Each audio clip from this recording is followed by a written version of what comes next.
शेतकऱ्यांचा आक्रोश पाहून तुमच्याही डोळ्यात पाणी आलं असेल। पोटच्या लेकरासारखी जगवलेली केळीची बाग वादळात जमीनदोस्त झाल्यामुळे शेतकऱ्यांना अश्रू अनावर झाले आहेत। जळगाव जिल्ह्यातील अनेक शेतकऱ्यांवर अशी दुर्दैवी वेळ आली आहे। वादळ आणि गारपीट झाल्यामुळे हजारो हेक्टरवरील केळी बागा अक्षरशः उद्ध्वस्त झाल्या आहेत। हातातोंडाशी आलेला घास हिरावला गेल्यामुळे शेतकरी संकटात सापडले आहेत।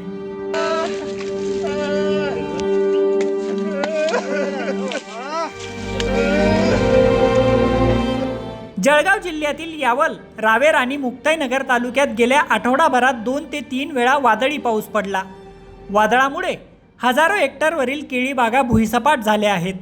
लाखो रुपये खर्चून जगवलेल्या केळी बागा उद्ध्वस्त झाल्यामुळे शेतकरी संकटात सापडले आहेत।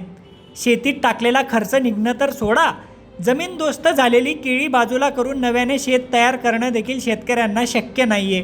अक्षरशः केळी जमीनदोस्त झालेली आहे। आजच नाही, दरवर्षी याच जून महिन्यामध्ये हे आसमानी संकट या शेतकऱ्यांवरती येत असते आणि दरवर्षी शेतकरी कोलमडला जातो आहे, भरडला जातो आहे। याच्यामध्ये शासनाने कोणतीही आजपर्यंत भरीव मदत दिलेली नाही। तरी शासनाने कमीत कमी भरीव मदत जर मिळत नसेल, शासन द्यायला असमर्थ असेल, तर आम्हाला गांजा लागवड करण्याची परवानगी द्यावी।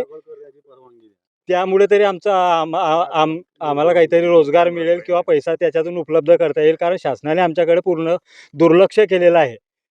फक्त जो तुटकी मदत मिळते, तुटक्या मदतीने या केळीमध्ये काही होणार नाही आहे। कमीत कमी 1000 केळी लागवड करण्यासाठी आणि त्याला वाढवण्यासाठी 1 ते 1.5 लाख रुपये खर्च येतो। आणि जर दरवर्षी याचप्रमाणे जर या केळीचं नुकसान होत असेल, तर शेतकऱ्यांनी एवढा पैसा कुठून उपलब्ध करावा? हजारो हेक्टरवरती नुकसान आहे, कोट्यवधीचं नुकसान आहे। आम्हाला तेच मागणी आहे की बा शेतकऱ्यांना त्वरित मदत मिळावी व शेतकरी ह्या संकटातून सावरला गेला पाहिजे। आमच्या शिवारात भयंकर नुकसान झालेलं आहे। आम्ही यावर्षी अक्षरशः जेमतेम पद्धतीने उभे होतो, तेही आम्ही कोलमडलो आहे। आम्हाला शासनाकडे एवढंच मागणी आहे की आम्हाला चांगली मदत मिळावी आणि तात्काळ मिळावी। नाही तर आज अशी परिस्थिती आहे की आम्हाला केळी फेकायला सुद्धा मजुरी नाही आहे, एवढी आमची परिस्थिती बेकार आहे आजच्याकडे। रावेर तालुक्यात मोठ्या प्रमाणावर नुकसान झालंय। यावल आणि मुक्ताईनगर तालुक्याला देखील फटका बसलाय। राज्य सरकारने नुकसानग्रस्त शेतकऱ्यांना तातडीने मदत करावी अशी मागणी विरोधी पक्षाकडून करण्यात आली आहे। गेल्या 3-4 दिवसामध्ये वादळ आणि गारपीट ह्याच्यामुळे जळगावमधलं रावेर, मुक्ताईनगर, यावल, भुसावळ या तालुक्यांमध्ये फार मोठ्या प्रमाणावर केळीचे नुकसान झालेली, केळी भुईसपाट झाली आणि अशा ठिकाणी केळीला लवकर पंचनामे केले पाहिजे, केळीला मदत लवकर मिळाली पाहिजे अशी मागणी मी सरकारकडे करणार आहे। या ठिकाणी केळी उत्पादकांची परिस्थिती आज अशी आहे की त्यांना ही केळी जी आहे ते एक्सपर्ट क्वालिटीची केळी आहे।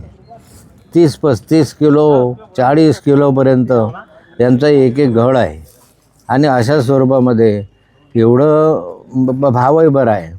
अशा स्थितीत गेलं, त्यामुळे त्यांचं कंबरडच मोडलं। आता शेतकऱ्यांनी घेतलेलं कर्ज, केळीसाठी लागवडीला लागलेलं कर्ज आहे, ते कर्ज शेतकऱ्याला भरता येणार नाही आणि पुढे लागवड करायची असेल तर त्यासाठी पण पैसा त्यांच्याकडे उपलब्ध नाही। या संपूर्ण बाबींचा विचार करून शेतकऱ्याला सरकारने मदत करावी। पंचनाम्यांच्या माध्यमातून तुटपुंजी रक्कम देऊन त्यांच्या तोंडाला पानं पुसण्याचं काम सरकारने करू नये। त्यांना भरघोस रक्कम देण्यात यावी, जेणेकरून माझा शेतकरी जिवंत राहिला पाहिजे। माझा शेतकरी वाचला तरच आपण वाचू आणि त्याचसाठी सरकारने खानदेश स्पेशल पॅकेज हे माझ्या जळगाव जिल्ह्यासाठी जाहीर करावं अशी माझी सरकारला विनंती आहे। केळी बागांचं झालेलं नुकसान पाहण्यासाठी आमदार खासदार आता बांधावर येत आहेत, पण त्यांनी नुसती पाहणी करून चालणार नाहीये। नुकसानग्रस्त शेतकऱ्यांना जास्तीत जास्त मदत कशी मिळेल यासाठी त्यांनी प्रयत्न करायची खरी गरज आहे। प्रशांत बधाने, लोकमत.com, जळगाव।